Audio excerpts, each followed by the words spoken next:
We don't like you either. All right, what else we got, Yeezy? Man, all right. Well, I just want to reiterate this to stop using these fake vaccine cards for anybody out there that's thinking about it. It is a crime.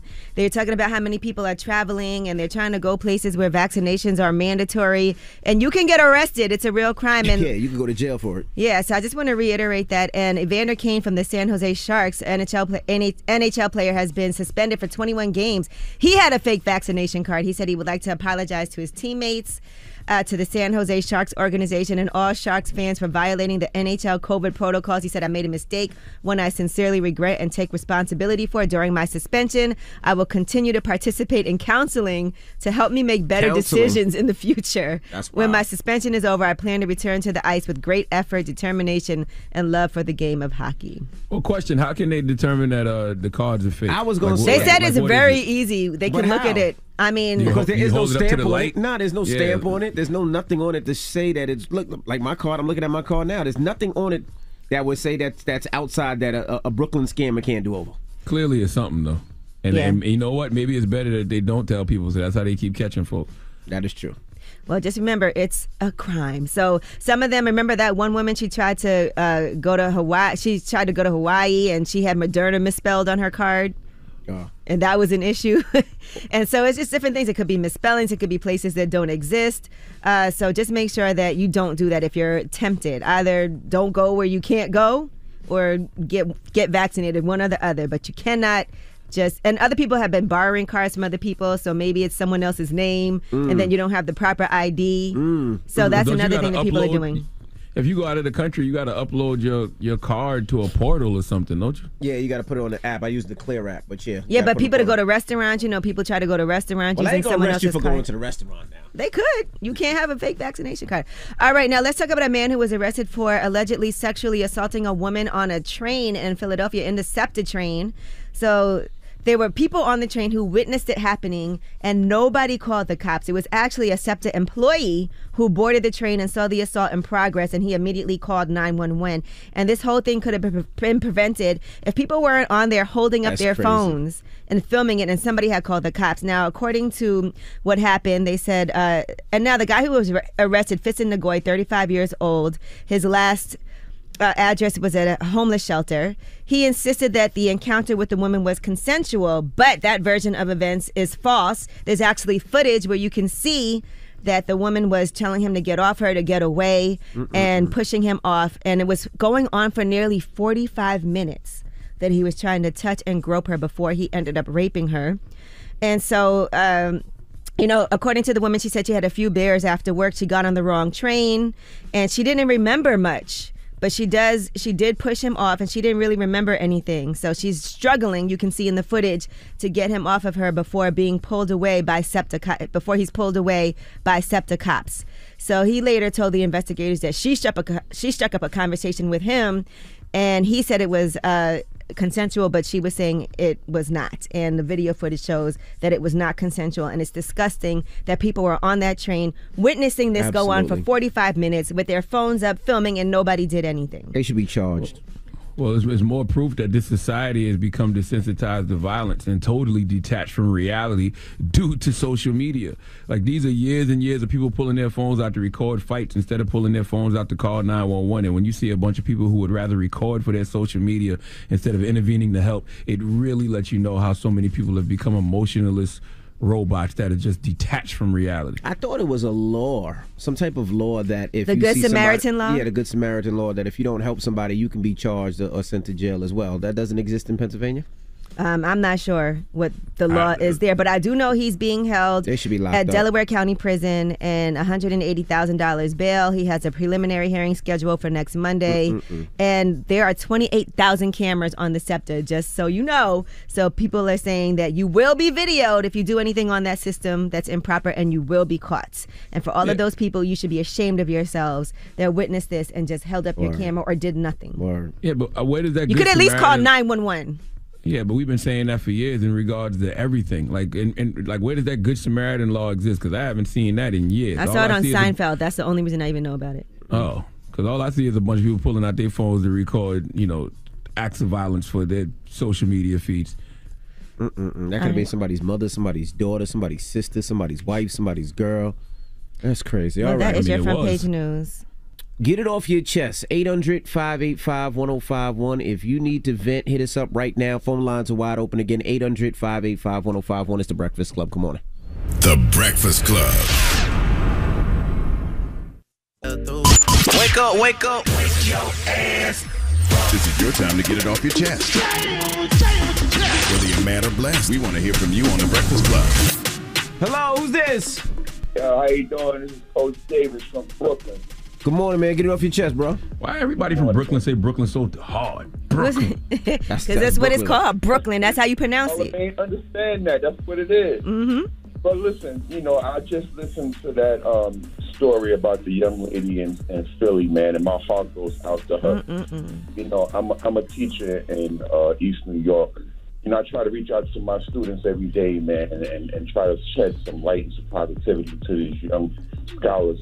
And what I see now, man, that the idea of empathy is gone. We lost empathy, and the fact that somebody could just film with no regard what this young lady was going through just shows the level of non-empathy that people in society today have, And with respect to that Good Samaritan law, the Good Samaritan law states that you cannot be charged with a crime or if you would try to help someone and in the attempt of helping them, they get hurt or they die. That's what the Good Samaritan law is. Okay.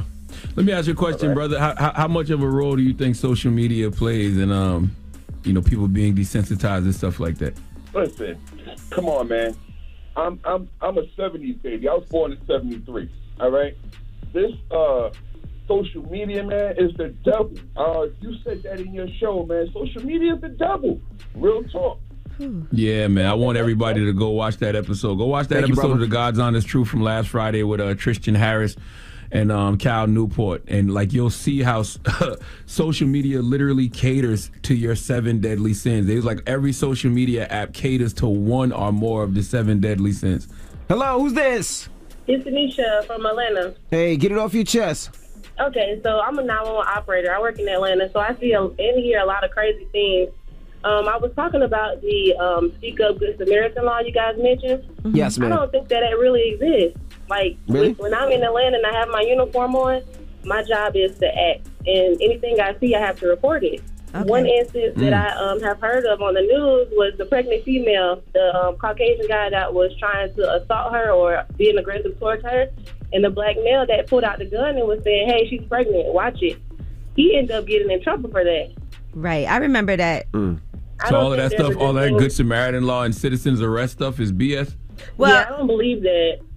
Yeah, like our friend from Brooklyn just said, the Good Samaritan law is that if you're trying to help somebody and that person gets injured or something like that, or if you help someone, they don't have to expect compensation. Well, just know, something if I like see that. something, I'm gonna say something. If y'all don't think that, if I see, we something, know you are. 911. What's your emergency? All day long. I'm just telling y'all. Yeah, but you come from a different era too, and you're not desensitized to random acts of violence. I'm telling you, man. These kids see violence so much. People see violence so much via social media. I don't even think they know what's real and what's not real no more. Yeah. Well, get it off your chest. 800-585-1051. If you need to vent, hit us up now. It's The Breakfast Club. Good morning. The Breakfast Club. This is your time to get it off your chest, whether you're mad or blessed. So you better have the same energy. We want to hear from you on The Breakfast Club. Hello, who's this? This is Acacia. Hey, Acacia. Get it off your chest, mama. So, it's crazy. I am a fan of Black Mirror on Netflix. I don't know if y'all seen it. Of course. But the story that y'all just said about the lady on the train and everybody recording, that was an episode on that show where the girl was running for her life or whatever, and everybody's just recording. And it's crazy that us as a society, we are there, and it's sad. It's really sad. It has made us desensitized to everything, and I'm telling you, when you realize that social media literally preys on, the 7 deadly sins, you will understand life totally. You'll understand where we at. Yeah. Definitely. Definitely. Yeah, no, I didn't know if I was the only one that saw Black Mirror, but yeah, it's crazy to see. My mom always told me if they have it in a movie or a TV show and portray it as fiction, it's probably already happening now or going to happen in the future. Right. So, you know what's crazy about Black Mirror? Black Mirror wasn't even too long ago. No, exactly. I'm still waiting on the third season. Yeah, that's crazy. But that's all I wanted to say. All right, thank you. It. All right, y'all have a good one. You too, now, Mama. Hello, who's this? Yes, this is Kawan from Savannah, Georgia. Kawan, what's up, brother? Living in Atlanta now. What's up, man? Get it off your chest, brother. Yes. Good morning, everybody. I wanted to ask Angela Yee, did you see Halloween Kills yet? No, I haven't, but I want to. Okay, all right. So I'm not going to spoil anything, but when you watch it, peep the racial undertones that's in this movie. Okay.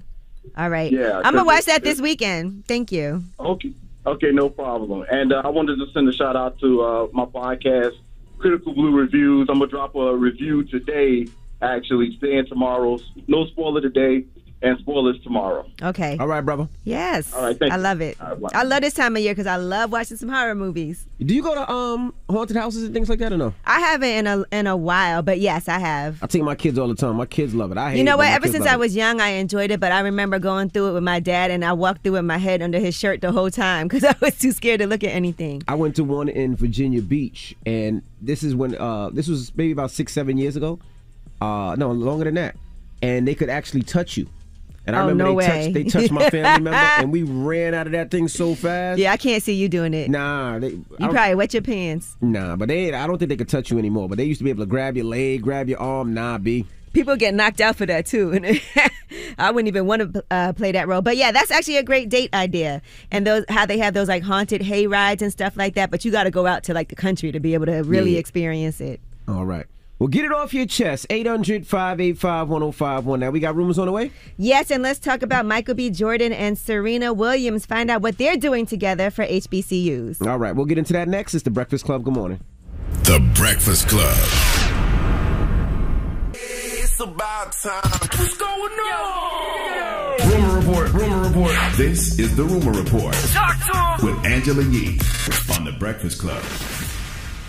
Well, Meg Thee Stallion's having an amazing day today. Not only is it her 1-year anniversary with Partisan Fontaine that just happened, but she also has her hottie sauce dropping today, and all of her, she has to deal with Popeyes as well, so she's opening up some franchises. Nice. So shout out to Megan Thee Stallion. But Partisan Fontaine actually was showing some love as they celebrated their 1 year. She posted 1 year of fun with you, and then he posted a really cute video, year 1 forever to go. He said, I do not own the rights to this music, and here's what Party had to say. I love you because, your presence is a gift all in itself.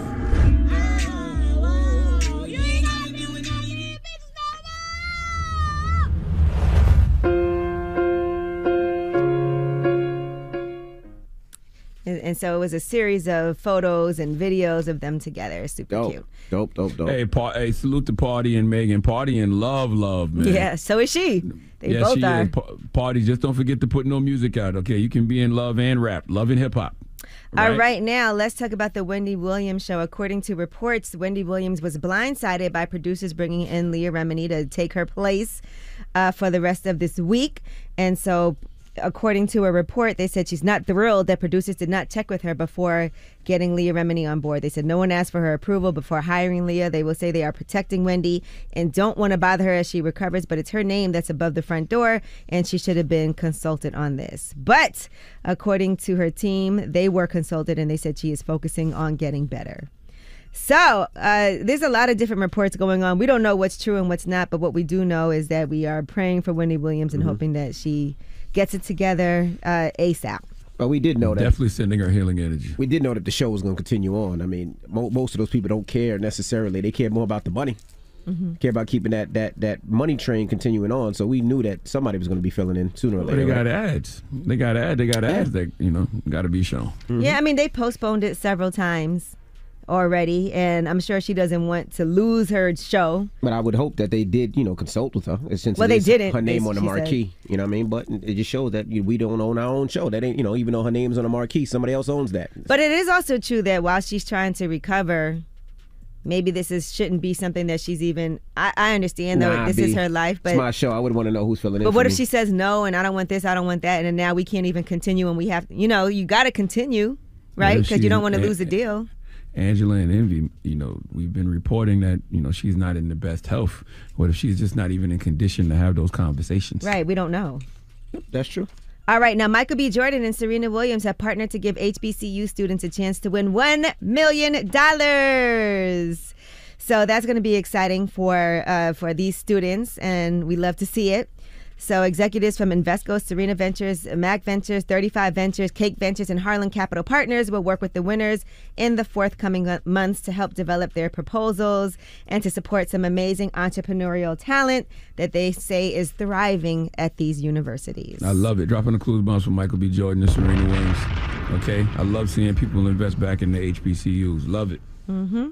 Now let's talk about this upcoming season of Couples Retreat. This sounds like it's going to be a good one. Jess Hilarious and her boyfriend Daniel Parsons are going to be on there. The series debuted earlier this year. Originally, it featured celebrity couples like Ray J and Princess Love, Mandisi and Yandy, Kirk and Rashida. Now they're saying the second season will feature Jess Hilarious and her boyfriend Daniel. They've been dating for about 8 months, even though they've known each other for about 4 years. So we've seen people spotted filming for Couples Retreat. Shamari DeVoe and Claudia Jordan are both slated to appear on the series alongside their respective partners. So this is all exclusively reported on the Jasmine brand. Now, what exactly is this Couples Retreat show? I've never seen it. Remember we reported on like the Mandisi and Yandy conversation, but it's couples and they go on this retreat and it's a whole bunch of different couples, and I guess they work through whatever you get to witness as they go through whatever's great, whatever's not great. We spoke about it before, Ben. As if Jess not already busy, okay? I can't even get Jess to tape for the God's Honest Truth when I need her to. But thank you. Oh. Oh, nobody knows. The troubles I live. All right, now Family Matters star Darius McCreary has broken his silence. There were some rumors that he's dating Love and Hip Hop star Sydney Star. That's our girl. I seen them kiss yesterday. Well, they kiss? I thought he just had his arm around her. Nah, this picture of them kissing. Oh, I didn't see the kissing picture. So here's what Darius McCreary has to say. Small minds discuss other people. Great minds discuss how to change the world. So while you're busy discussing me, I'm trying to figure out how to change the world for you. Anyway, I'm sitting here with my mama. While y'all are discussing these rumors that aren't true, we eating. And they aren't true either. They are not true, okay? Yeah, and I think that my fiance would really have something different to say. That's the focus. That's what y'all should be focusing on, where that ring is. All right, so he does have a fiance, and they were doing a photo shoot. So he's saying that it's not true. It is very true, though, that as soon as you take a picture with somebody, people this was assume... more than a picture. They were kissing. I seen him grabbing her ass. It wasn't just a picture. I didn't see all that. I saw he had his hand around her waist. I didn't see it, though. I just saw those pictures. Let me see. Here's the one of him grabbing her ass. Go ahead, Envy. Tell That's us not more her. tea. That's her Keep waist. spilling more Now, tea, where are they Envy. kissing? What else you saw, girl? They were kissing. I didn't see that kissing one. I saw that, but it was a photo shoot. And so there you have. He said, I stand with my family, and that's all that matters. Family matters. And Sydney Star's trans, correct? Yes, she's a trans woman. Okay. All right, well, that is your rumor report. All right, thank you, Miss Yee. Now we got front page news coming up. What are we talking about? Now, yesterday during the show, breaking news was that Colin Powell had passed away because of complications from COVID. Well, we do have an update about the complications and his battle with cancer as well. All right, we'll get into that next. It's The Breakfast Club. Good morning. The Breakfast Club. Your mornings will never be the same. Angela here. Don't you wish everything was as easy as getting quality coverage from the General Insurance? The General offers the quality coverage you deserve at prices you can afford. Switch to the General and you could save over $500. Call 800-GENERAL or visit thegeneral.com. Some restrictions apply. Morning, everybody. It's DJ MV Angela Yee, Charlamagne the Guy. We are The Breakfast Club. Let's get into some front page news. Now in Monday Night Football, the Titans take on the Bills. Now, Major League Baseball, the Red Sox beat the Astros last night 12-3. And also, the NBA starts today. It should be some good games. All right, the Nets take on the Bucks at 7:30. And then after that, the Warriors take on the Lakers. All right, so I feel like the NBA season just finished. I feel like the Bucks just won the championship. Mm-hmm. Right back at it. What else we got, Yeezy? All right, well, yesterday we talked about Colin Powell passing away from complications of COVID-19. He was the first black U.S. Secretary of State.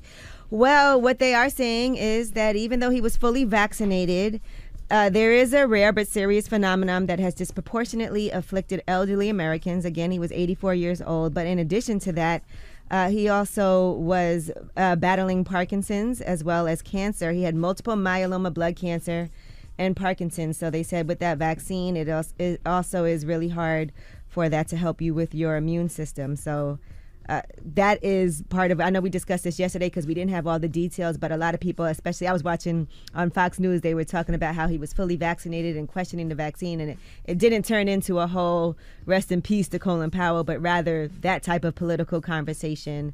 But yes, he was fully vaccinated, but he did have breakthrough infections.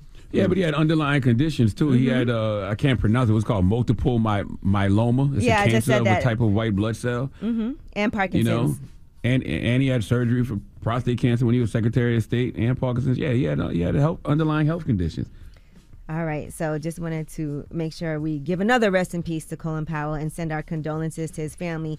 And his wife, who was also fully vaccinated, Alma Powell, also tested positive for COVID, but only had mild symptoms, and she was sent home after treatment. But the FDA is going to allow mix and match approach for COVID booster shots. So, you know, those booster shots are getting ready, and they are saying, I was wondering that too, because I got Pfizer. So if you wanted to get a different booster shot, can you? But they are saying that they will allow that. Okay. All right. Now, yesterday, jury selection was underway for the trial of the 3 men charged with murdering Ahmaud Arbery that happened in southeastern Georgia last year. So if that's just a refresher, because again, this happened February 23rd of 2020. And Ahmaud Arbery was jogging. His family said he loved to run. And 3 men have now been charged with his murder. They chased him down in pickup trucks. They're trying to say that they thought he was responsible for a series of burglaries in the residential neighborhood. Police never connected him to any of those robberies, but they're trying to say that they thought he was a thief. And then as they were trying to stop him, a fight broke out in the road. Arbery was protecting himself, and he was shot 3 times with a shotgun. It was all captured on video. So Travis McMichael, Gregory McMichael, and William Roddy Bryan, all of whom are white, are accused of killing Arbery, who was black. All right, and they are now facing charges including felony murder and hate crimes.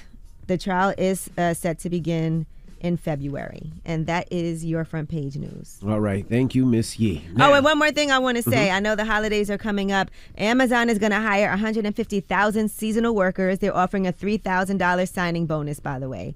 So anybody who might need to work seasonally, you know, that's available for you right now. They announced yesterday they're planning to hire those 150,000 temporary and seasonal workers for the holidays.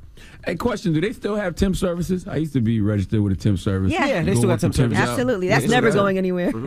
Oh, okay. All That's a good temp job for the holidays. Amazon. All right. Now, when we come back, the Queens will be joining us. They have a new show called Queens. We have Eve, Brandy, Notori Norton, and Nadine Velasquez. We're going to talk to them when we come back, so don't move. It's The Breakfast Club. Good morning. The Breakfast Club. The Breakfast Club. Your mornings will never be the same. Morning, everybody. It's DJ MV Angela Yee, Charlamagne the God. We are The Breakfast Club. We got some special guests joining us today. Yes, indeed. We have the ladies of Queens. Wow. Not the borough. Okay. Yes. And this is about to be my new favorite show. I could already tell just from seeing the music video. Y'all put out the energy. It looks like y'all had an amazing time filming, too, behind the scenes. We had a great time. We did. That video, it was hot as hell, but it was perfect. It was perfect. Yeah, we had a good time. Congrats to you, Very Eve. rewarding. Yes, thank you. Thank you so much. Thank you.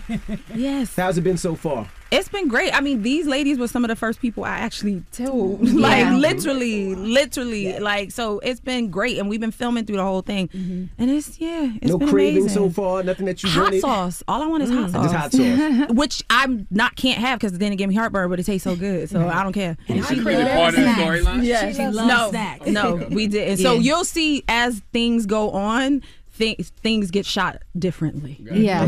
Things get shot a lot differently. I crave everything Eve craves, and I'm It's not true. pregnant.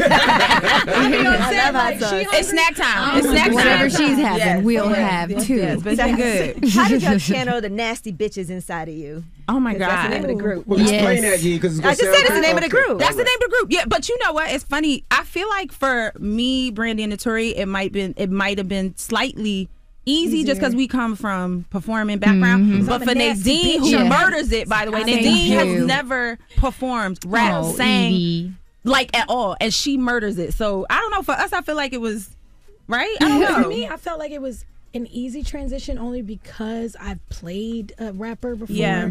Playing Little Kim kind of helped set me up.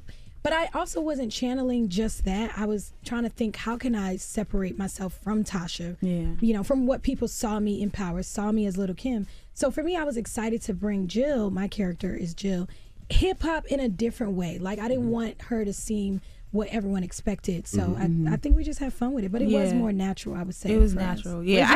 What did Nadine do? Yeah, Nadine. Yeah, what did Nadine do? Tell me. You killed it. Nadine is dedicated. Yes. I'm just, I'm an actress, right? So it's like music has been in my soul. It's in it's something that I haven't tapped into until now. Something that I would come in and out of my life, but I never felt confident enough to put myself in that position. So you never rapped before? At 16, I you never wasn't in a rapped rap group, before. nothing. I didn't even listen to rap, actually. Really? Yeah, no, I didn't grow up with that. I grew up very Christian, Pentecostal, so there was a big That's why chunk I of my love life that. I love that I it. didn't have. But also being with them and just them creating a place where it's like it was okay to explore and experiment and be guided, that kind of safety just relaxed me enough to just experiment. You murder it. Because I'm sure there was probably other artists that was going out for the role. Yeah, I mean, honestly, I'm surprised. Who'd you beat out, Nadine? Who'd you beat out? Who'd you beat out, Nadine? Some people. I can imagine people who do this. Like people we know, actually. Like, Probably. Yes. I know my acting game. Like, I can tell you. But when it, I know that I have that. Like, if you can put me in a room with anybody, I'm gonna act my ass off and I'm gonna feel confident. But the music part was like, what?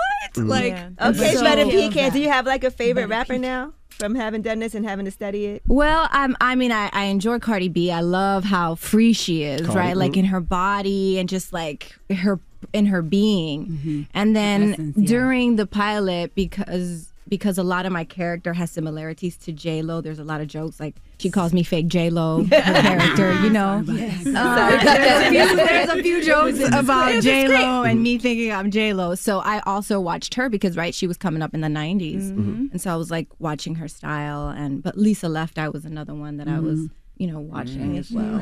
Yeah, rest in peace. I was watching Lil' Kim too. Yeah, I was Yes. Now I seen Brandy in Atlanta when I was getting my COVID test out in the parking lot. Okay. Shout to BT. I said, Brandy, you coming? She was like, Envy, I don't know. I said, Brandy, we evolved. We're not the same. She was like, I love y'all, Envy, but I don't know. But I'm glad you came. Me too. I'm glad you came. We love you up here. I could not leave the queens up here. No. So what is the show about exactly? I mean, I think we all have different ways to explain it, but I would say Queens is about 4 women that used to be in a girl group back in the day.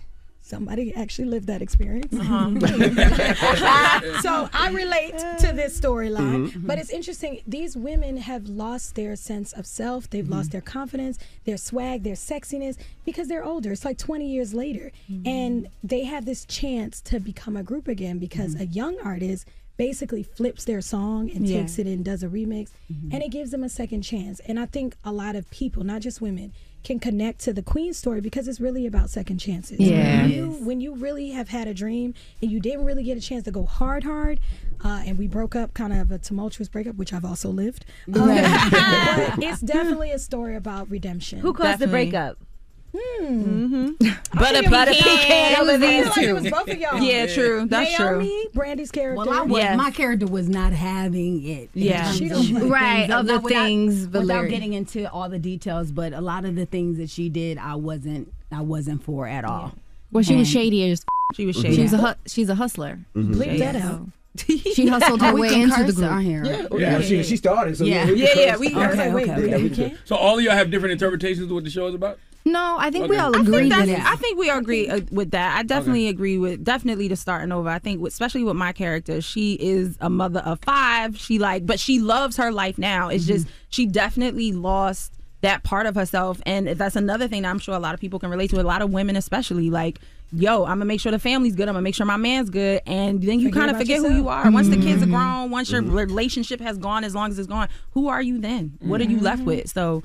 Yeah, man. I'm telling you, honestly, this show is a roller coaster ride. Yes. The music is amazing. The emotion, like shout out to Swiss Beats. Shout out to Swiss Beats. Like, wow, who said that? We got love. As it relates to the stories in the show, the music corresponds to the show. There's a soundtrack. There will be a soundtrack. We do have songs. We do have songs. All together? All together, yes, as the group, but we won't say album. Right. Soundtrack. On Def Jam. Yeah, we do. I know, but I start getting stressed out about who I need to call.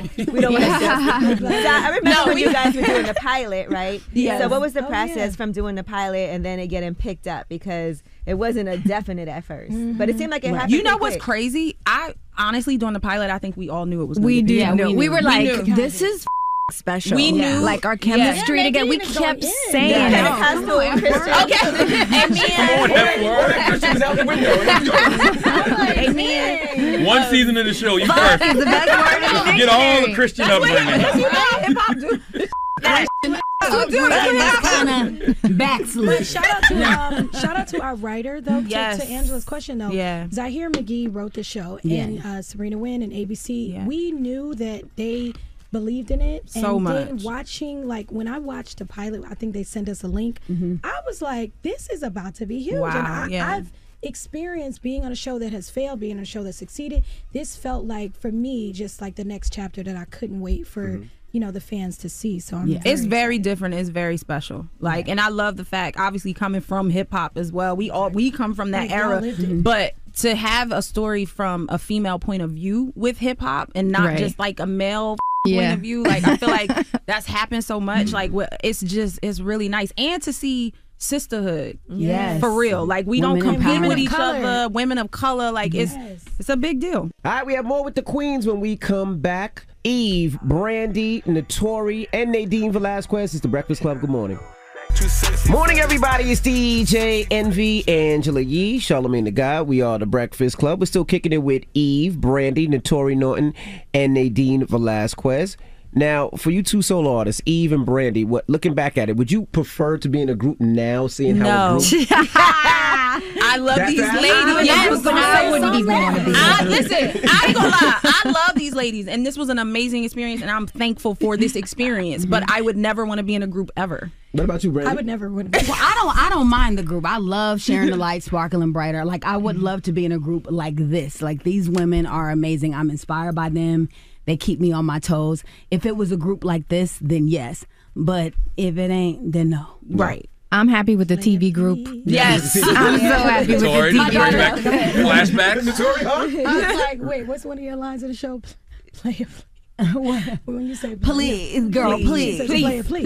No, I've been in a group, but I actually wish if I could do it again, it was like this. In all honesty, this is the way a group should feel. It should. It's imperfect. We do have like our moments. But we're also 20 years older. I was about to say, yes, we're mature and we ain't got nothing to compete about. We all in our own lanes, and we're comfortable enough in our own skin to support each other. Right. And that's a big deal. That is a big deal. You ain't getting that when you young. You have to be. Though, when I watch, like when I'm in the scene, I'm like, yo, this really happened to me. That Cribs episode. The Cribs, I lived it. I was doing a fake Cribs I'm telling everybody now on the Breakfast Club.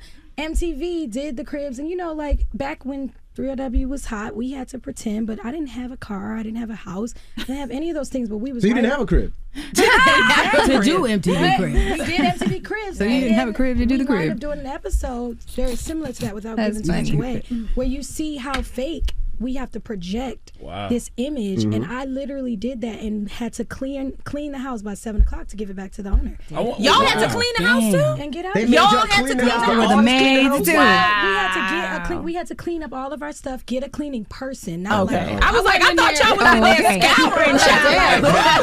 Scouring too. God Notorious in this group. Things were bad. Well, Brandy and Eve, what else did this show bring back to the surface for y'all? Notori just gave us something. What did it bring back to the surface for y'all? I mean, for me, honestly, the first week and a half, it was actually hard for me to find Brianna and P-Sex because it's so many parallels to my actual life. Yes. Wow. So it kind of freaked me out. Like, okay, yeah, I'm married with 4 kids, but another baby on the way. So I'm like 5 kids. Like, I come from hip hop. So it took me a minute to find her voice. But once I did, for me, it actually... Professor Sex actually freed me up a little bit. Like our first performance, like our BET performance, I would never wear a She's so sexy in this thing. Oh my God. As me, I'm never doing that. But as Professor Sex, I loved it so much, and it was actually nice. Thank you, girl. De la squad. I'm gonna say y'all all looked amazing though in that video. All of you. Yes, I was like, everybody looks incredible. Thank you. That's how I was like, I could see this happening because I see the premise is from the teaser that we saw, you guys are getting together to do like an award show. Yes. And so BET Awards. Yeah. That's our first performance. Y'all should have performed at this year's BET. I would have. That's what I said. That would have been sick. Might be next year. We gotta plant the seed, and then they might ask for us. I mean, the songs are so dope. Honestly, I wouldn't be surprised if people did ask us to do it. Like the songs and the performances are all so big. Like, yeah. What about you, Brandy? What did it bring back up for you?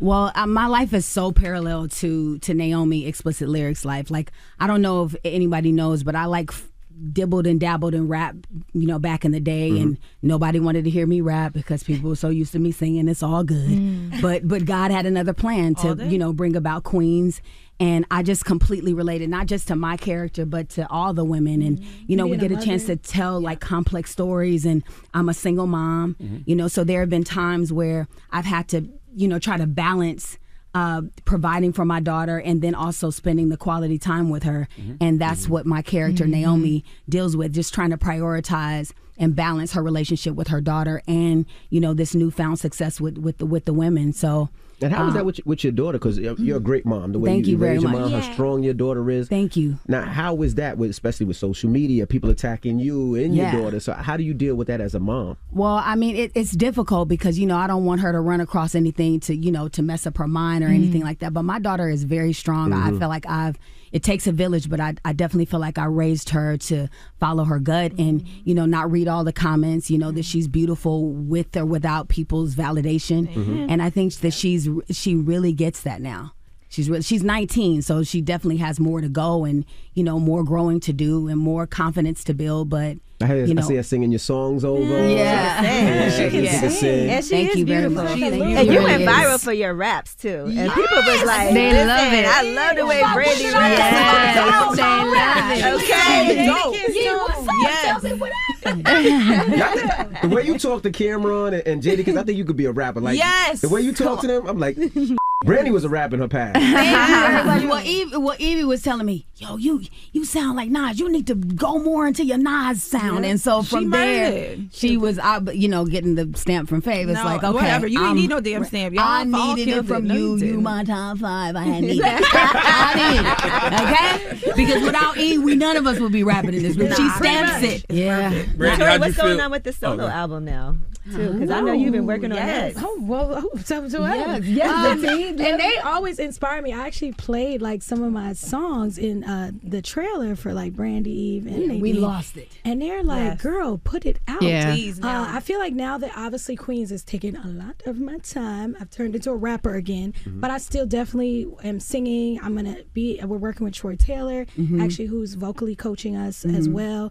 So I'm back in the studio, but I just want to make sure I give this the focus and attention, and then hopefully by the time this blows up, I'll be able to drop some new music. Well, she sings a song in the show. So she does sing a song in the show. I'm sorry, can't tell you. That's like a surprise, but sorry. Look out for no, it's sorry, cool. Girl, We drop it. Now, what made your old take apart? Now, Notori, you just left Power. So what made you say, you know what, I want to be a part of Queens? What was intriguing to you? The script. Honestly, this script, I never forget when my agent called me and was like, they, would like you for the show. And it's the first time I have not had to audition, which is really a big deal.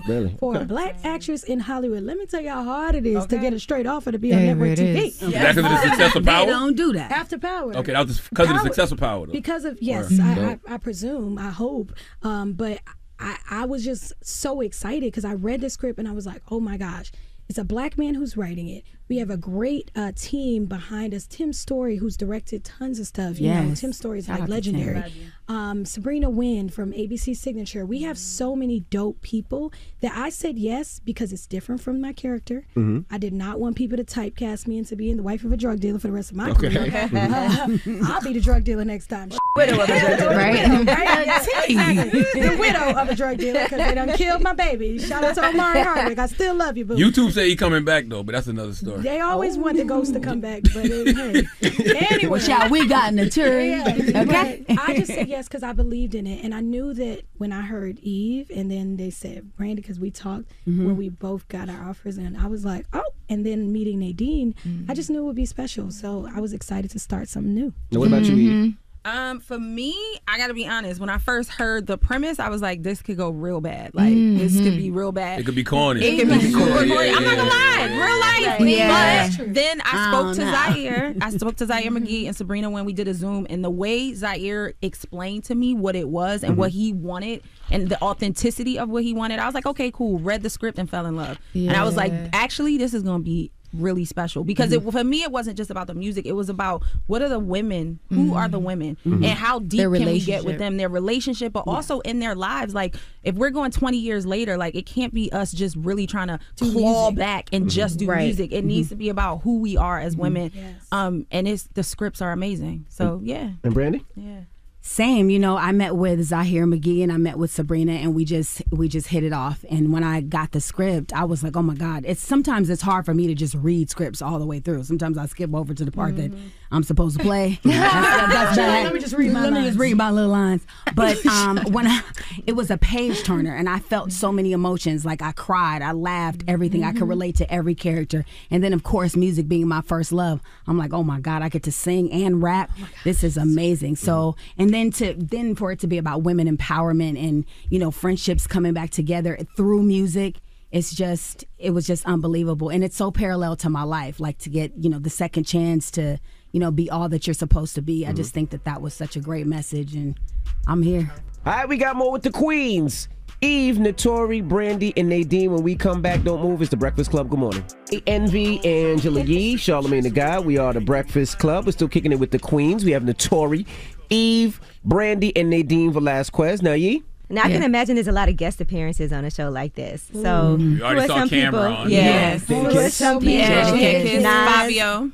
Fabio Foreign, yeah. Fabio, yeah. And then just some more coming up. They're actually coming up. I saw you tagged Nicki Minaj. What was it? Yeah, Nicki Minaj actually. Shout out to Nicki. Yeah. She saw, you know, my rhyme on there, and then she commented. So I was, that's amazing. Yeah. That's dope coming from Nicki Minaj. I mean, hell yeah. She's like hopefully really amazing. When the show premieres, I think that's what people are waiting for too. They're waiting to see what it's gonna be. Yeah, because ultimately, I think a lot of people, especially being an artist, because I even said this, I was like, if I had gotten the call, if I wasn't in the cast, but I got the call to be like, can you come on the show to be yourself? I probably would say no, because I would want to come on to be an actor. So I think when people see the show, they'll understand the premise that okay, I get it, because we're, you know, meshing everything together and it's gonna be okay. But Brandy, did you see a couple weeks ago that they just found out you in Ray J, brother and sister? Oh my God, that's so crazy! Oh my God, that was so interesting, because you know, people didn't put two and two together. I guess because of the generation, you know, it's just different. Like we came out at what, in the 90s, you know, so a lot of the new generation didn't know that we were, you know, brother and sister. And then, you know, Ray went off on his own, you know, his own path, and, you know, I stayed on mine. So, you know, sometimes they could be like, well, are they brother and sister? Are they not? So how's Ray doing? How's he doing? Ray's good. He's out of the hospital. You know, whole pneumonia thing is clear. So I'm just happy for him. I think that was God's way of saying you need to slow down. Sit your ass down. Yeah, that's your friend, Charlamagne. You know your friend. I thought he slowed down though. He did, but then, you know, with his tech, you know, really taking off, he's like really he's trying a promotional to, you know, keep master. He is. But now he has help, so he doesn't have to do too much of the everyday, you know, the day-to-day stuff. So, now, Eve, is this show one of the reasons you left the talk? No, it's not. The COVID was the main reason, and being home. like being home with my man and realizing we actually really like each other still, and also still, but also not being on a plane. Like when I was doing the talk, I was on there for 3.5 years. I was traveling back and forth every 2 weeks from LA to London. Oh wow! Like he was doing it. So by the time I sat down, I was like, damn, I was a zombie for real. So yeah, and then this just happened to come up because I talked to Zaire before I even left the talk about this show. So it just all happened at the right time. You know, I know you've been open about your fertility, and so you think that being able to have time at home actually helped you? It helped me a ton, but it also helped me really, because real life, you know, people say it takes a village to raise kids. It takes a village sometimes to help you get pregnant. Because my doctor, shout out to Dr. Ali Abadi, I had 14 fibroids that I didn't even know about. So I had to get a myomectomy, which is a procedure to get the fibroids out. But she was the only doctor who went that deep, like got me an MRI. Like she was like, you could try and try and try. You're never gonna get pregnant until you get rid of these things. But no other doctor told me this. She helped me get pregnant. But I think a large staying percentage home, of Black women have fibroids, and people don't talk about. People do not talk about this. Endometriosis, fibroids, like please, and also periods are not supposed to be painful. As women, we've been told that for years and years and years and years, and I never knew that. So I love this woman so much because this is what helped me. But staying home also made me really get into like, all right, I need to get in my uterine health. Like as women, that's just something we should do. So I'm very thankful. What's the baby very do? Thankful. February. February 14. February 14. What does uterine health look like? Uterine health looks like going to the right doctors that listen to your concerns. Because sometimes we get told, oh, well, that's how it's supposed to be. No, if there's something wrong, there's something wrong. And guess what? If I need an MRI, give me an MRI. I don't care how young you think I am. Like something is wrong. And as women, most people, we are our own advocates anyway. Most of us know instinctually, especially women, something's going on. And so if you feel that, please do it, because if I didn't go to this woman, I wouldn't be here where I am now. And that's 100%. That's You know why I like hearing you say that? Because like a lot of times people think that only happens to people who don't have the means. No. You know what I mean? No. The medical system is flawed. Can I tell you, it happened to the doctor who did me. She's like the head at Cedars-Sinai. She had breast cancer. And they told her she didn't. This is a woman who's the head. Like, it happens to everyone. You have to be your own advocate at every level. Seriously. Love that. Yeah, we do. Yeah. Eve, did you see Versus the other day? Karis won? I didn't know. I missed that. I missed it. I know. You would have loved it. I'm going to look back at it. You talk about MCing at its highest point. Like legend. Yeah, I need to look at that. Did you love yours when you and Trina did? Well, what's crazy is that's when I just found out I was pregnant. Really? I literally newly was pregnant, and I was stressed the out because my stylist didn't bring me no clothes. Damn, and then tried to charge that her. whole day I had a meltdown right before we went on. So I loved it because it was Trina, and thank God, and it was Swiss, and he took care of me, and Swiss knew, which is why I didn't fly to Miami. I was supposed to fly to Miami, and at the last minute I didn't. I had to tell Swiss, and he was like, all good, sis, we got you. Of course, my brother, I love him so much. Thank God it was Trina, because I love me some Trina so much. I was sad I couldn't hug her. Like, I love her so much. And everybody was wondering why I wasn't even there. Now we know. Now we know, yeah. That is the reason. See, I'm all in the it comments always like, makes sense. And people be coming up with other all alternatives. They beef it, they don't like each other. They don't like We each other. love They each want to be in the other. same room. That's all. Only person I knew at that time was my management, my husband, and Swiss. I always know you love Trina though. I mean, she about that she was pregnant. Oh, the baby. Yeah, no, Trina's my people. Yes. Like, I love Trina to death. So y'all got a history? Like, oh my God, yes, that's my people. Like, for real. Like, in the beginning of in the business, when I started, me, Trina, and Missy would hang out all the time because I lived in New York, so I would just go to Miami. And they always, Missy was like our big sister. Like, she held us down. I love Missy. And yeah, so that's my people. And Trina treated me so good. I recorded my second album there. And while I was there, it was like the city was open. She just made sure everything was right. And ever since then, we've been great. That's why I felt like a celebration with y'all. Yeah, and that's what we wanted. Like competitive that's at what we all. wanted. I mean, she killed it, though. She murdered it, though. Like, I was really sad that I wasn't there to shake my ass, like, a little bit. But I was also too paranoid. Like, you shake your ass when you shake ass while you're pregnant. I'm all in the comments like, can I go I'm like all in the this? comments like, I can't believe I'm about to be in a hip hop legendary group with this chick. Like, this is crazy. So It's surreal. We'll see when the baby comes. I know if what's that'll gonna happen. change it up. We'll a little see. bit. I don't know. How did the passing of Mr. Earl Simmons impact you? Oh my God, we were finishing the pilot actually when that happened, and for all of us it was crazy. For me, it was, I knew a little more than most people because of Swiss. But I have to say, like, honestly, after that happened, I was like, I really felt like he for real was at peace. For real, like for real at peace. Like, thank you. Anybody that ever met X, ever knew him, knew that he was the purest, man. Like, his energy was the purest. He was crazy, but it was pure energy. He was one of the most special people I have ever met, ever. And he was unfortunately troubled. And I do feel like he was at peace. And it was hard and horrible, but in a weird way. I'm, of course, sad for his family. I'm sad for his beautiful kids. I'm sad for all of his family and all that, and all of the people that knew him, but I'm happy for his spirit and his soul. You said that day. Yeah, you did. The day it happened, we were all on set together, and she literally said that. I remember.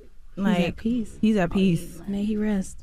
Well, Queens comes on tonight at 10 p.m. Eastern, 9 p.m. Central. Definitely check it out. Why should people watch? The reason why people should watch this show is because you will get so much talent in front of you. I mean, from rapping to singing, the music, the relationships, the chemistry that the four of us have. But it's also like you don't get to see 4 women of color leading a show on network television and not be compromising the work. We're not doing like just... Not saying other people are doing. I just feel like we're doing something to a level that doesn't say, "Oh, it's just a black show." We're doing something premium level on a network that really cares about storytelling for women. Well, I'll definitely be watching, but you already know that. And we got to shout out Brandy's new single too, right? With Tiwa Savage. Very talented. So much going on. Savage and the Somebody's beautiful son. My favorite song. Tiwa Savage. She's a beautiful African goddess, and just to bridge, you know, both genres from here to Africa. It's amazing. It's called Somebody's Son. Well, let's hear it. Let's introduce it. Why not? Let's This is Somebody's Son. Tiwa Savage featuring Brandy. All right. Well, on the Breakfast Club. Nadine, Brandy, thank you for joining us. Thank you so much for having us. It's the Breakfast Club. This was lovely.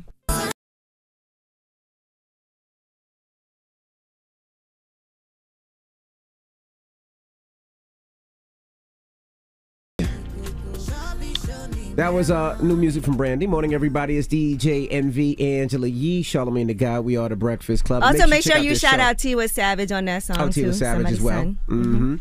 And definitely check out their show tonight at 10 o'clock. All right, that's ABC, Queens. Right? Queens, yes. All right. ABC. ABC. All right. Well, let's get to the rumors. Let's talk. Call Anthony Towns. It's time. She's spilling the tea. This is the Rumor Report with Angela Yee on the Breakfast Club. Well, Carl Anthony Towns was on Taraji P. Henson's Peace of Mind with Taraji. And he talked about the mental health complications and implications of suffering numerous losses and how he's been coping with that. One thing he talked about is having survivor's guilt because he does have 8 relatives who he lost to COVID. I feel bad because, you know, I wish when I went through my COVID thing, and even as bad as it got, and it got pretty close to having the same amount of COVID like my mom had, I did. But I felt really bad because I was like, I wish that other families who weren't making max money in the NBA could get the same treatment and share more memories with each other. You know, I don't want anyone to feel the way I felt. So I felt a lot of survivor's guilt because I was just like, I wish they had the resources I had. And Carl Anthony Towns, of course, is an NBA player. He's from Jersey. Edison, New Jersey, I believe. Yeah, he plays for the Minnesota Timberwolves. And by the way, he also talked about... He's Dominican, too. Dominican. You know, his mother passed away from COVID. So, you know, that was really difficult for him. And he's also dating Jordan Woods. All right, he also talked about not going to therapy and how after losing his mom, he did manage to get himself in a relationship with Jordan and how much that helped him. I have not gotten therapy. I'm a big advocate for it. I just didn't have time to drop everything off my shoulders. But did you ever grieve? How are you doing? Nobody. I just got a lot to deal with. You know, like I don't have the time. I look at it as like the most valuable thing I have. I'd rather waste a lot of money than waste my time. And I didn't want to go to therapy and not be ready to talk, because then I'm just sitting there. But a woman that meant so much to me in my life left my life to be replaced by another woman to take that spot. Oh. Well, you know, salute to that brother, man. You know, I sent him healing energy, and he's got to find some healing somewhere. You know, you got to give yourself time to grieve, because if you don't deal with your trauma is eventually going to deal with you, and you cannot run from yourself. You know, like staying busy. Staying busy is actually a trauma response, because you're trying to stay busy, because, you know, once you sit still, everything's going to hit you all at once. So eventually you got to deal with that. Mm-hmm. But he did say that Jordan actually helped him a lot. He leaned on her. She's one of the only people who would actually know how he was feeling. She was super close with her father, and her father also passed away 4 years ago. And he said that she's really helped him learn a lot more about being a man in the world. He learned that the male ego is the most sensitive and most dangerous thing the world has to offer, and all of that. So that's good for him, at least, that he does have somebody who he can talk to and lean on. Mm-hmm. Yeah, especially if she went through the whole process, you know, and, you know, she actually, you know, dealt with her grief process. Like, I wonder how she went through her grief process, because then she can, you know, help him get through his. All right, Kanye West has legally changed his name. His name is Ye. No first name, no middle name, no last name. So for legal purposes, a judge has approved that name change. So there you have it. He is now Ye. A lot of people tag me on that, but my name is not Ye. My name is Yee. You can still call me Yee. It's okay. All right. All right, and congratulations to Trey the Truth. He got the Presidential Lifetime Achievement Award. Okay. He posted, "God is key. Blessed." This is huge. Coming from where we come from, we never received things like this. In all honesty, I don't agree with much of nothing we've been going through as people in this world lately, and we still fight for us against whatever. I know I can't question God's reasons for what he has planned for me, so I will accept it and keep working. At Relief Gang, it's crazy to say I received the Presidential Lifetime Achievement Award. The event is November 12th, so you can also purchase tickets. Shout out to Trey the Truth. Yes. Dropping the clues bombs for Trey the Truth, man. You drop one of the clues bomb for them bum-ass Red Sox unprompted, but you didn't know to drop one for Trey the Truth. All right, and Jamie Foxx, he was on E! News' Daily Pop, and he said, and he has a new book, by the way, Act Like You Got Some Sense. And one thing he talked about was his decision to not ever get married. I didn't think that was me. And then if you look at my daughters in their circumstance, growing up, Corinne was like, well, people are married and, you know, that's what they have, and my friends. But then a lot of those marriages ended up not doing well as the kids got older. Unfortunately, we saw the kids get fractured from their families. Us, we actually came together more. So I don't know what that is. I just know that it is different, but I know it's a whole lot of love. You know, the pressure of me being married, they don't even talk about it. They just love their daddy. All right. Hey, as long as it worked for him, they love their daddy. He loves his family, his daughters. They have a close bond. Yep. And that is your rumor report. All right. Thank you, Miss E. Charlamagne, who you giving that donkey to? Oh, man, we need a young brother to come to the front of the congregation. I don't want to say his name. I don't want to give his social media handle. But if you've seen the video of the brother wilding out in Subway, we must discuss. It is a teachable moment in this, people. All right, we'll get to that next. It's The Breakfast Club. Good morning. The Breakfast Club. Your mornings will never be the same. Audible is your source for best-selling audiobooks, hot new releases, and popular podcasts, plus exclusive titles you can't find anywhere else. It's all in the one app. Get your first one free when you sign up for a 30-day trial at audible.com/breakfast club.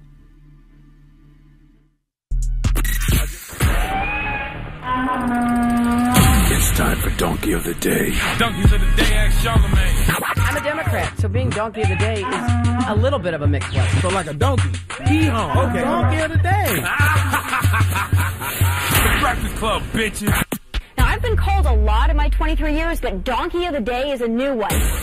Well, Donkey of the Day for Tuesday, October 19th goes to a man whose name I will not say. Number one, because I don't know his government name. All I know is his social media handle. But if I knew his government, I probably still wouldn't say it, because we have to stop giving the clout chasers amongst us attention. I don't even like saying the phrase clout chaser. Clout chaser sounds cute, okay? And sometimes that term clout chaser trivializes the horrible things humans are doing, okay? In front page news, Angela Yee told us this story of a woman being raped on a SEPTA train in Philadelphia while riders failed to intervene because they were too busy, recording what was happening on their smartphones, all right? They didn't pull out their phones to call 911. They put out their phones to record All right, for whatever reason, I don't know. I can only think probably to upload to their social media accounts. We live in a society now where people would rather record for their social media and write some performative caption about being outraged and protecting women instead of actually in that moment doing something that would absolutely protect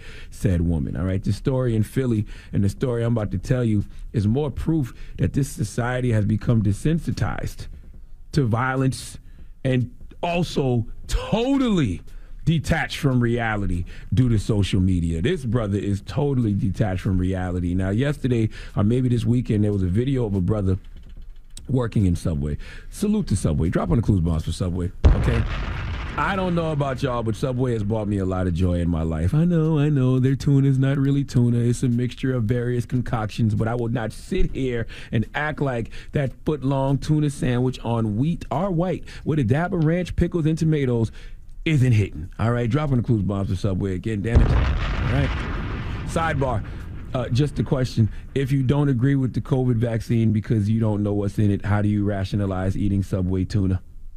Just asking for a vaccinated friend. But listen, this brother and I, okay, you know, and I really don't want to say a social media handle because, you know, folks don't care about good or bad attention. All they care about is numbers. As long as those numbers being ran up on whatever the video is they have posted, they feel like they lit. Now, what was this young man doing in the video? Well, he was playing with your food. All right, he decided to vandalize Subway. He was purposefully spilling food contents all over the floor. He was emptying, you know, the silver tubs of ingredients. You know, the silver joints they keep the tomatoes in, the pickles and the black olives, the peppers. He was emptying those all over the floor. All right, he also recorded himself walking across the food before placing tubs back behind the counter to later use on customer sandwiches. He was also drinking soda out of the bottle and putting it back. And he filmed himself putting food on a toilet seat. Last week, he posted another video in which he said F Subway before throwing trays of bread on the floor and walking across them. Yeah, Offset and Cardi were absolutely correct when they said people would do anything for clout. Well, this guy wasn't after just any kind of clout.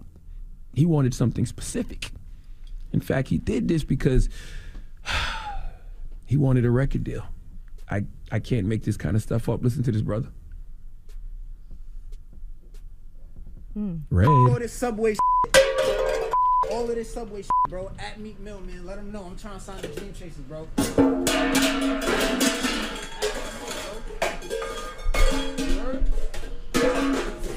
I'm done working in Subway. I'm not with none of this clout chasing bro. All of this clout chasing is temporary, bro. Deadass. I don't want to do this. Everything. I'll throw everything on the floor, man. If this is what I got to do to get on, this is what I'm going to do to get on, bro. This is what you gotta do. It's either this or be in the streets on some dumb shit. You feel me? You know what I'm saying? I tried working the job didn't work out for me, bro. I'ma keep doing this until I get on, bro. I'ma get on one way or another. If I gotta clout chase my way to the top, I'ma clout chase my way to the top. At Meek Mill, let them know, bro. Sign your money to Dream Chasers. I'ma work for it. You know what I'm saying? I don't need 20K. I'll sign for free. Just give me an opportunity. I'ma take advantage of it. If I got to clout chase my way to the top, that's what I'm going to do. My brother, if you're trying to get a record deal, if you know, trying to sign to Dream Chasers, where's the music? Where the raps or the singing? What about that video, okay? What about the video you posted would make Meek Mill want to sign you to Dream Chasers? Young King, I really want you to know, who would employ you after seeing that video?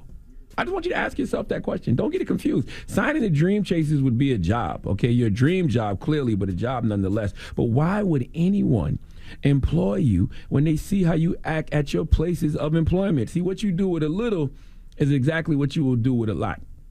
I don't respect situational character, meaning that if your character changes based on your circumstances, then you're just not a real, authentic person. Okay, circumstances shouldn't influence your character. All right, listen, you know how you judge someone's true character? You watch how they treat people who can't do anything for them. Same with this job. Dude doesn't think Subway can do anything for him, so this is why he's treating his Subway job like this. Well, guess what? He would act like this anywhere, any place, anytime. Okay, any place he goes to work, if he's not happy, disgruntled, if he feels like they aren't doing anything for him, he would act like this. So I ask again, why would anyone employ him after witnessing this? And he needs to ask himself that question. Why would anyone employ you after witnessing that? And if you're trying to get signed to Dream Chasers, what about this video would make Meek Mill want to sign you? Do you remember the good old days, Envy and Ye, when artists wanted to be signed to labels, they would display their talent? Remember those days? Yeah. Mm-hmm. Oh, that seems like so long ago. All right, this young brother is just more proof that social media brings out the absolute worst in everybody. Last week on my late night talk show, The God's Honest Truth, I asked a simple question. The name of the episode is titled Digital Devil, but I asked a simple question. Is social media the devil? We had Tristan Harris on.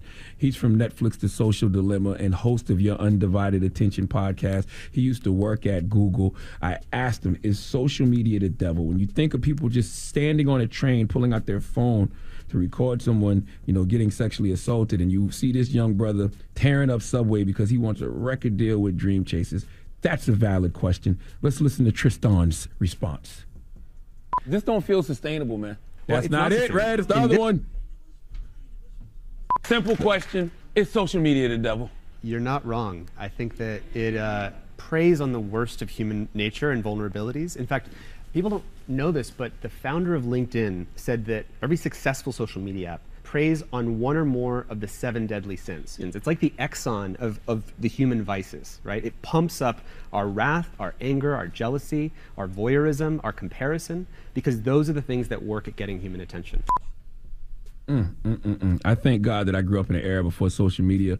When you grew up in an era without it, you truly do understand what matters. And that's what I hope for all of you in this generation, not just the kids, the adults too. Sometimes you must disconnect in order to reconnect with what matters. Disconnect to reconnect with what matters, because the way we are moving now with social media is simply not sustainable as a society. But don't listen to me. Let's go back to Tristan Harris on The God's Honest Truth and ask him. This don't feel sustainable, man. Well, it's not sustainable. In this model, when we're the product to Facebook, TikTok, etc., we're the tree. We're worth more as a dead slab of predictable human behavior. When you're doing this with your phone, that's the commodified like lumber of human behavior.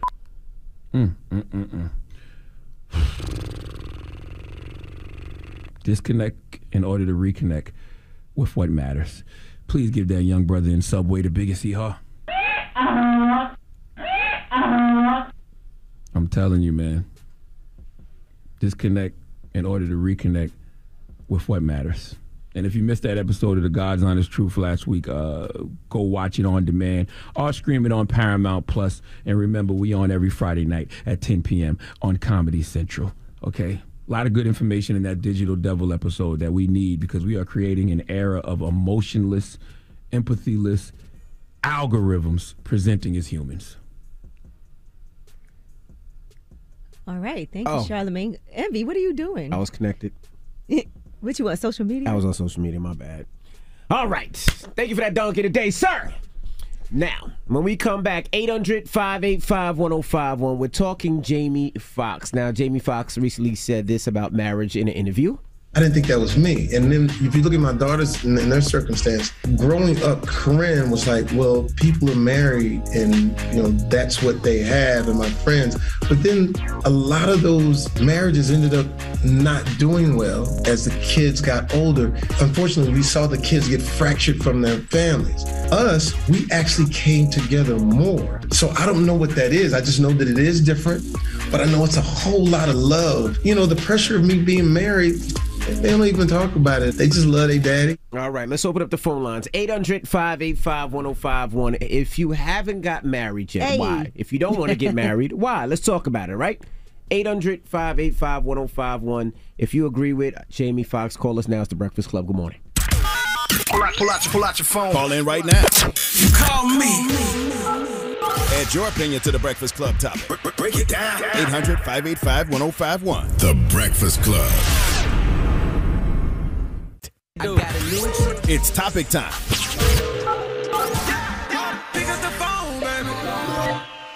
Call 800-585-1051 to join into the discussion with The Breakfast Club. Talk about it. Morning, everybody. It's DJ Envy, Angela Yee, Charlamagne the Guy. We are The Breakfast Club on this Tuesday. Now, if you just joined us, we're talking about getting married. Now, this was an interview that Jamie Foxx did, and this was his conversation on marriage. I didn't think that was me. And then if you look at my daughters and their circumstance, growing up, Corinne was like, well, people are married and, that's what they have, and my friends. But then a lot of those marriages ended up not doing well as the kids got older. Unfortunately, we saw the kids get fractured from their families. Us, we actually came together more. So I don't know what that is. I just know that it is different, but I know it's a whole lot of love. The pressure of me being married, they don't even talk about it. They just love their daddy. So we're asking 800-585-1051. If you haven't got married yet, why? That is the question, why? Do you not want to get married, and what are your reasons? Let's start with you, Yee. Well, since I'm the one who's not married here, it's not that I don't want to get married. I just haven't felt like I'm pressured to do it. I'm older now. I'm really good being in my relationship, and everything's pretty smooth. We don't have any kids, so I just feel content with how our relationship is now. If that changes and we decide we want to get married, we'll do it. But I think it's, it just feels good. But you don't necessarily want to get married. It doesn't. I don't feel pressure to do that. I feel like I could be with you for the rest of my life, living in the same house and being together and in love and happy, and not feel like I have to get married. And I will say that, I think maybe I'm a little jaded because a lot of people I know who are married, either they're not in love anymore, things didn't work out. I only know a couple of people who are really happily married. And Jesus Christ, you need more friends then. It's true. I have plenty of friends and family members, but, it's just a reality. That's why divorce rates are high. That's why I think anybody would tell you there's a lot of people who just aren't happily married. And I feel like... but it's a lot of people who are. I get what you're saying, but that's just like looking at one side of the situation. That's literally looking at the glass half full. Well, I'm just talking about my personal experience. And I never said I wasn't going to get married. I just don't feel pressured to do it. And I feel like I could be happy with somebody and not feel married. And I am happily with somebody, and we're not married. So if it's working, it's working. Yeah, I'm cool with that. I'm just talking about, you saying that, a lot of people that aren't happily married. Because there's actually studies that show like 64% of Americans are very happy in their marriages. So, I don't know. Yeah, you might need to meet some more married couples that are more happy. Well, let's go to the phone lines. For myself, I think, my parents been together, it feels like for 120 years. So I seen that growing up, and my wife's parents were together their whole life. So I see that. So it's something that I wanted to do. But let's go to the phone lines. Hold on. You know what else, too? I'm looking at this study now, and it says the percentage of married couples that are happy. The vast majority, 86%, describe their marriages as either very happy, 24% extremely happy.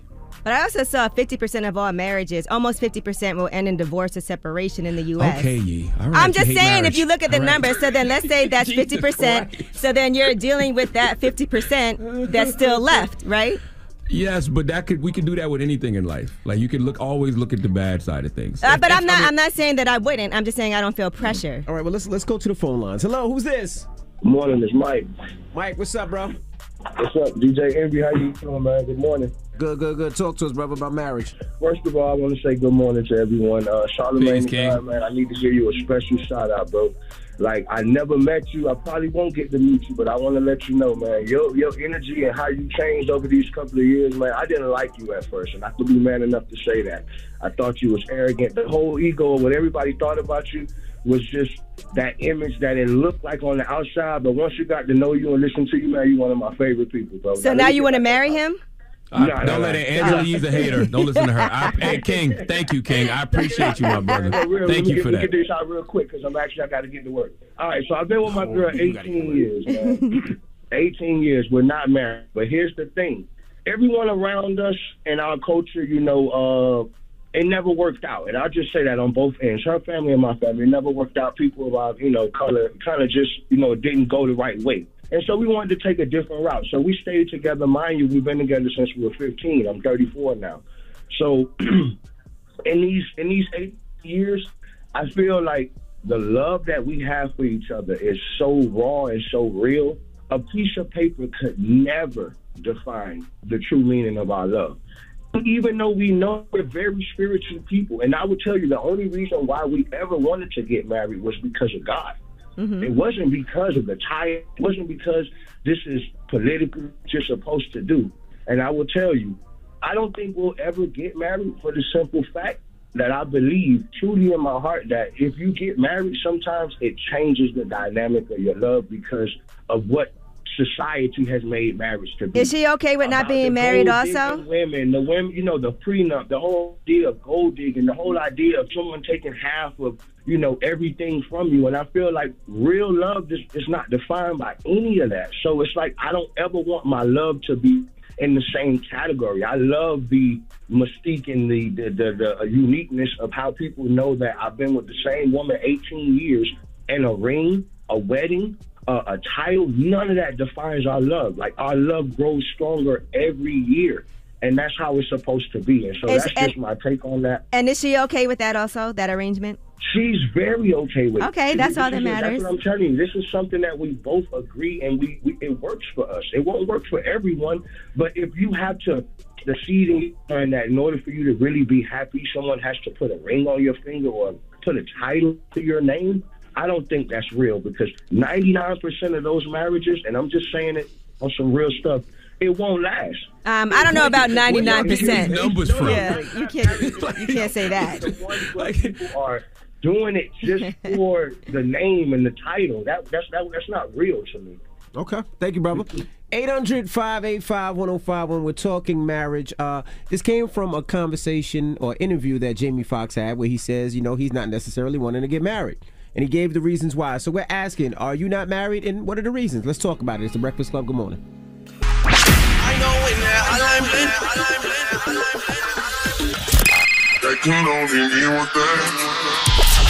Call me.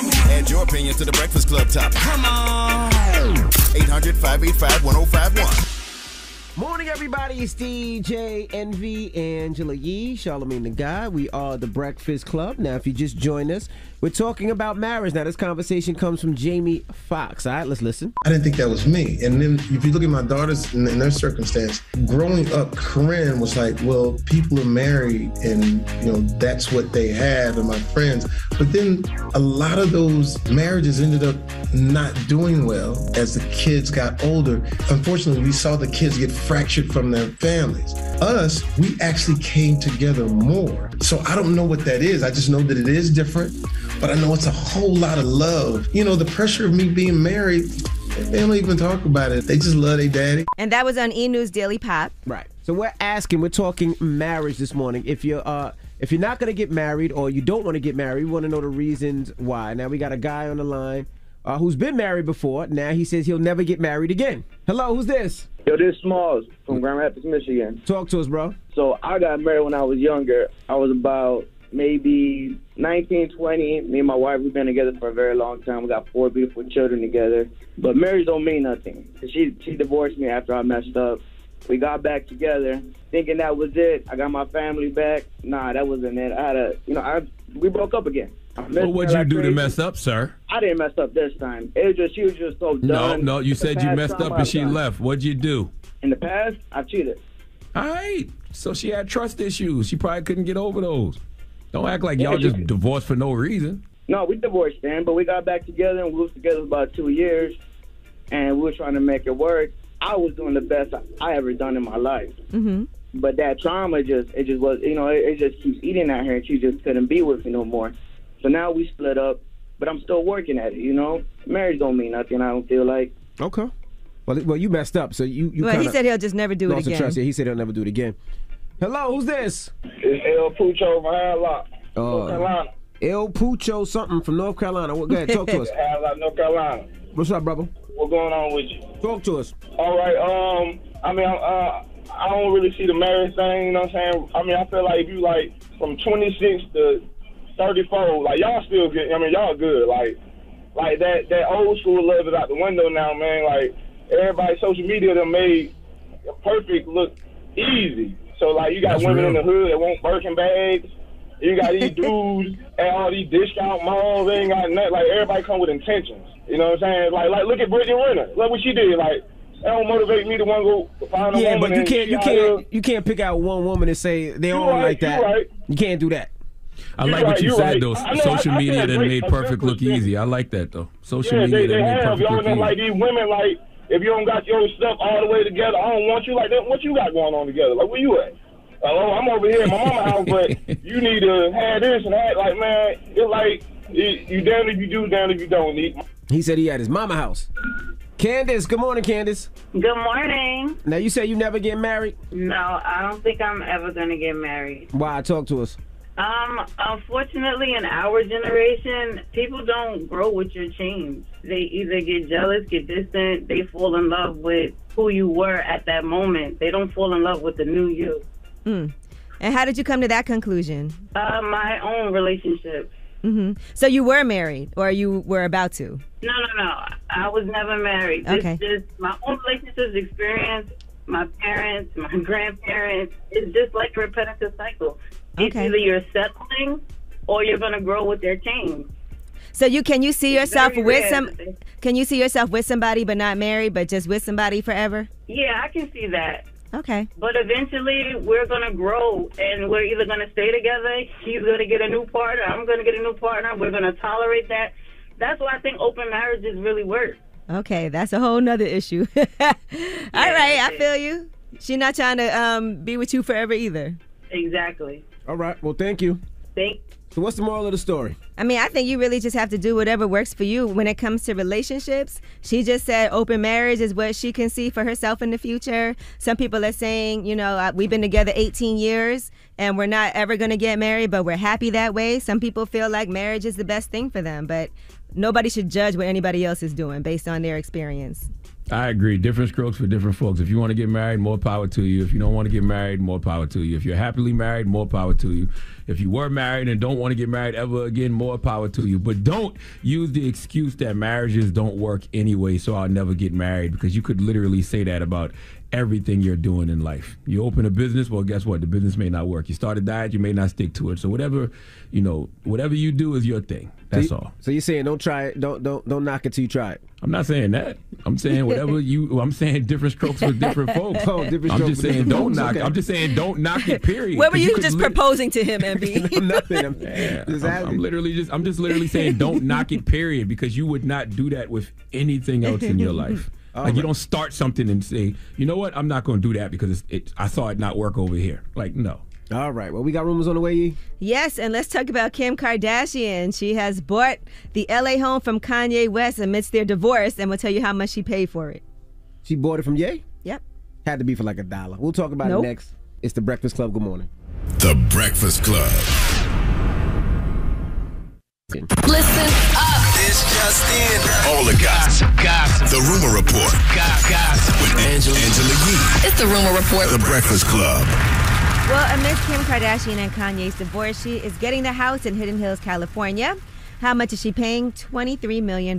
Goodness gracious. Yes, $20 million is the agreed upon price for the property and $3 million for everything inside of it. What is the house worth?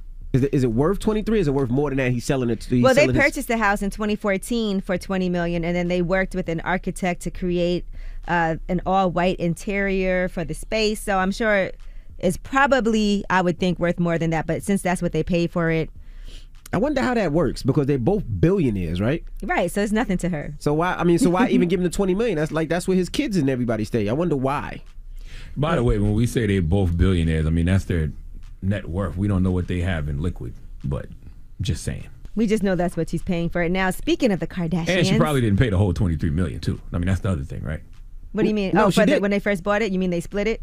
I'm just talking about I'm sure they didn't pay the whole $23 million. You think? That's how much she's paying. That's what she's paying. Yeah. $23 million. She's paying him $23 million. So you think she's paying like 23 cash? Like, I don't know if it's cash, but she's buying the house from him for $23 million. Oh, okay. I'm just saying. All right, now speaking of the Kardashians, Kourtney Kardashian, we announced that she is engaged to Travis Barker. Well, according to a source, they told Page 6 that Scott Disick is going crazy and losing his mind over these upcoming nuptials. They said he's going off the deep end. It's really bad. It's about to get dark. And a rep for Scott Disick did not immediately return a request for comment. Now, Shayna Moakler, who is Travis Barker's ex-wife, went on social media and she posted in her stories, temporarily closed for spiritual maintenance. And then she said, Tupac once said, before you ask why someone hates you, ask yourself why you give a F. So both of their exes are going crazy, huh? That was the reaction. All right, now Nas was talking on Jesus and Mero.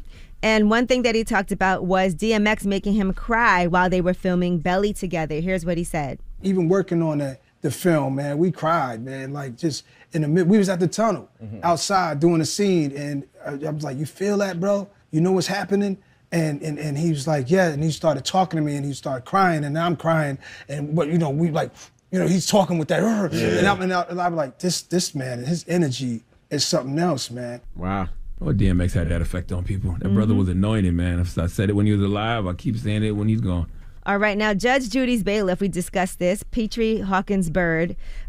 We talked about how Judge Judy is doing her new show, Judy Justice, on IMDb TV that premieres on November 1st, but she has not asked the bailiff, who has been with her since 1996 when Judge Judy premiered, and for 25 seasons, she has not asked him to come to her upcoming project. He felt a way about it. He said that he was priced out as a new bailiff, but he wanted to know why she didn't even approach him or ask him. And she didn't give him an opportunity to have accepted a lower salary. Well, now, according to reports, he's being offered all other kinds of television opportunities. So he's not actively seeking a new court show, but he will be considering any offers that come his way. So I really hope something works out for him, something that he wants to do. All right. And Summer Walker is challenging her fans to get a hard drive of her new album. So what she did was she was in New York City, and if you break this case that it's in, then you get to have an early listen to her album. I love that. That's a Still great over idea. it. Did anybody break into it yet or no? They said one male fan managed to get the hard drive. So you can see that on her Instagram page as well. So the album is coming out November 5th. And Flavor Flav has been arrested for a domestic battery. According to law enforcement, he was booked on a misdemeanor charge on October 5th. Cops responded to a call about a domestic disturbance. When they got there, Flav was placed into custody and he was taken in. They said he allegedly poked his finger on the alleged victim's nose, grabbed her, threw her down, and grabbed the phone out of her hand. So he's been charged with misdemeanor battery, constituting domestic violence. And Young Thug lost $1 million hard drive containing 200 unreleased songs. It was an apartment mix-up. So he's suing the owners of his luxury apartment building in Atlanta. The concierge service lost a number of his valuable items. I'm sure that was the most valuable, a hard drive with 200 unreleased songs. Sure. Yes. Absolutely. So he accidentally left a Louis Vuitton bag next to his black Lamborghini in the parking garage.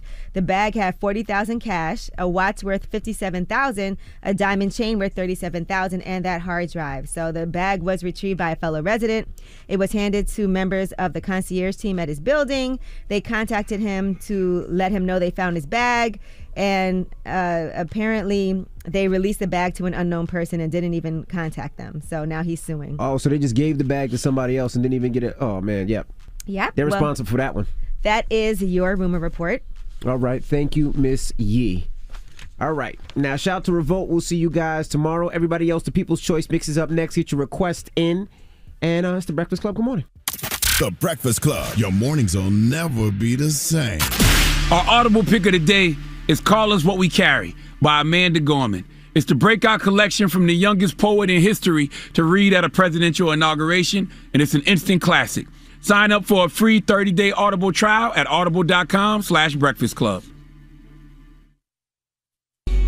Morning, everybody. It's DJ Envy, Angela Yee, Charlamagne the God. We are The Breakfast Club. We got a special guest in the building. Yes, indeed. Now, this is her second time on the show. I missed it the first time. She was on Zoom, though. We were on Zoom the first Zoom. time. Yeah. Yeah, and I had, I don't know what I had. But anyway, we have Corey Minor-Smith. Welcome. Thank you. Thank you very much. It's a pleasure to be here this morning. I really appreciate the opportunity to be here with you all. Oh, thank you so much. Well, how are you, first and foremost?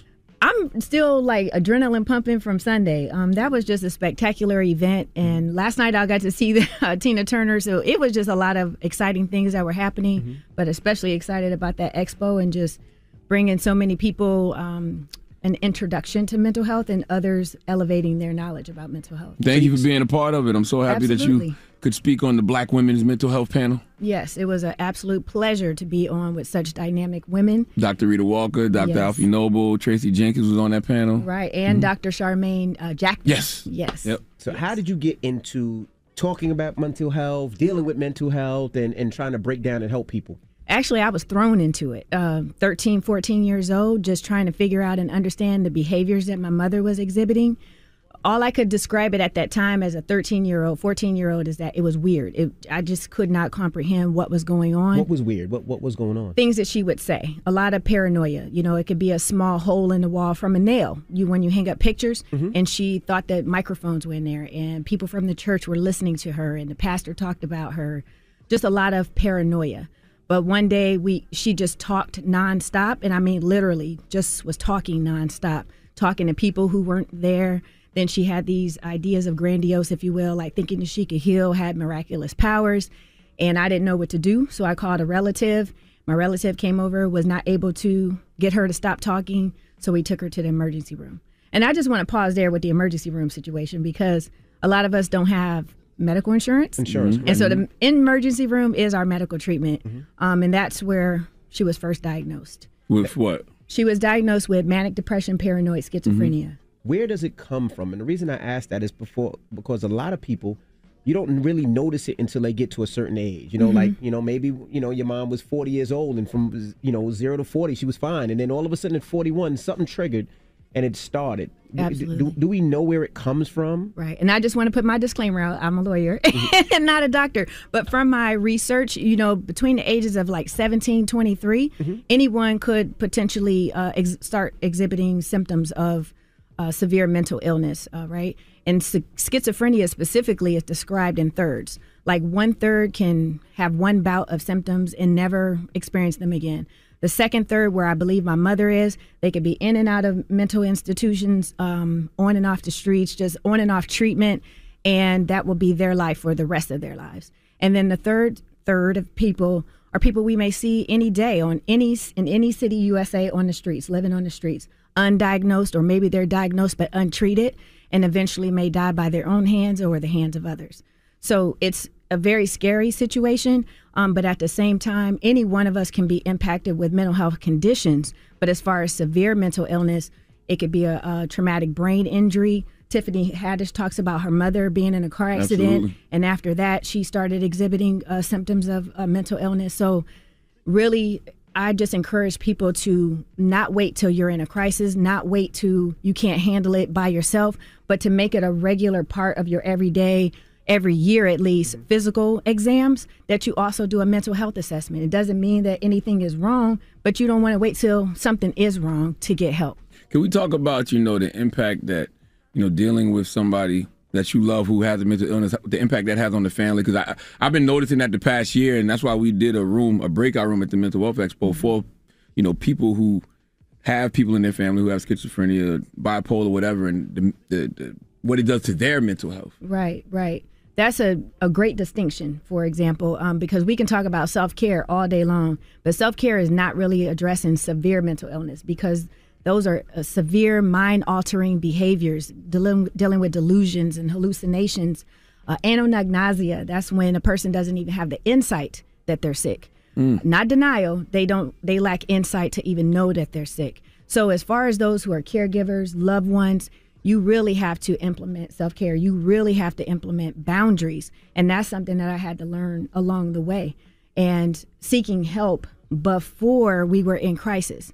I spent, I guess, like 30 years. I really just instituted this as a part of my life in the last 3 to 5 years to have regular meetings with my mother's treatment team instead of waiting for when she's in crisis and I'm just trying to call anybody who will answer the phone to help us, you know, when she's run off to another state. Or I've had calls where my mother was found in a vacant home with no utilities, and she does not have to live like that, right? But there are a lot of people who give up on their family members. I'm an only child, so it's just something that I could never do, but I had to create boundaries for my own well-being, for my children's well-being, and just to be able to still be here for her. I love the work that you guys are doing, and I say it all the time. It's a matter of changing the narrative, right? It's you go to the barbershop now, and when I go to the barbershop, somebody might say, hey, Envy, you know, and me and my wife's dealing with this, you know, how did you go through it? And I love those conversations. Yes. And the fact that Charlamagne has, you know, he stood on his mental health ground where people can feel comfortable talking about it now. I commend what you guys are doing, and even the expo. I just thought it was great. I think it's awesome, too. So I commend you. Thank you for all that you're doing to help elevate this voice for mental health. And breaking down the stigma. And there is a to God be the glory. I'm just a humble servant. Absolutely. Well, thank you for letting him use you. That's How about right. that? Yes. And a part of this whole journey for me was just creating information to share with other people, because I couldn't identify with what was going on with my mother. And I wanted to know, how does the family help a person? So I started turning to movies and stuff that showed it. And I talked about it at the expo, but Out of Darkness was the first movie that I saw my mom and my life depicted on film, and I could try to relate in some kind of way. And then like The Soloist, and there's just various movies that have come out since then. But I created my go-to mental health guide, and I encourage people to go and get it. It's at CoreyEmpowers.com. It's for free. You just request it, and it has movies, apps, blogs, articles, all kind of organizations. Your organization, the Mental Wealth Alliance, and others. I was able to meet the executive directors at the expo, but they're in my mental health guide as well, and to help people to just know that there are resources that are available, and to know that you don't have to call 911 anymore. You could call 988. And so for individuals who have individuals who have T-Mobile has already implemented the use of 988 and transferring those calls for those who are in crisis. But all cell phone providers are supposed to do it by 2022. Oh, great. And that's in my mental health guide as well, so that you can know about that information. How long has that been around? Well, they just passed it. I think, was it last year or so? Yes. Absolutely. We'll get information. That's right. Well, my name is Corey Minor Smith, and you can go to CoreyEmpowers.com for more information and all of the social media. I am Corey Minor Smith on Instagram, on LinkedIn. And on Instagram, I'm Corey Empowers. Well, thank you so much, Corey Minor Smith. Attorney Corey Minor Smith. Titles matter, right. And definitely go to her website, CoreyEmpowers.com. Now, Charlamagne, you got a positive note? Yes. My positive note, man, is something that I said during my Donkey of the Day. I just want to reiterate it because it's so, so important. And I would also encourage everybody to go watch my last episode of The God's Honest Truth on Comedy Central called Digital Devil, because we explore a lot of this with Tristan Harris and Cal Newport. But it's simple. In regards to social media, man, disconnect with the world to reconnect with yourself. Simple. Breakfast Club, bitches! Y'all finished or y'all done?